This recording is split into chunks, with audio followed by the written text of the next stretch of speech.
আমি বক্তব্যের প্রথমেই স্মরণ করতে চাই বহুদলীয় বহুদলীয় নায়ক প্রধান নায়ক স্বাধীনতার ঘোষক জিয়া বীর বীর বীর মুক্তিযোদ্ধা শহীদ প্রেসিডেন্ট জিয়াউর রহমান। আমি আরো স্মরণ করতে চাই 90 দশকের কিংবদন্তি সৌরা শাসকের কিংবদন্তি তিনবার প্রধানমন্ত্রী বাংলাদেশের মমতাময়ী মা বেগম খালেদা জিয়াকে। আমি আরো স্মরণ করতেছি যে বৈষম্য আন্দোলনের প্রধান নায়ক তিনি সোনালী যৌবন কাটিয়ে দিয়েছেন এই বৈষম্যের বিরুদ্ধে দেশ নায়ক জনাব তারেক রহমানকে।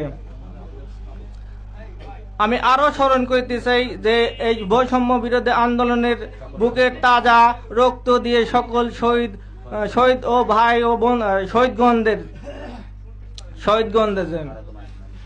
এখন আমরা একটা কথাই বলতে চাই যে আমরা একজন ছিলাম সাবু গ্রুপ, একজন ছিলাম হারুন গ্রুপ, এমন কিছু কিছু লোক যেমন মুজাহিদ গ্রুপ ছিল, কিছু লোক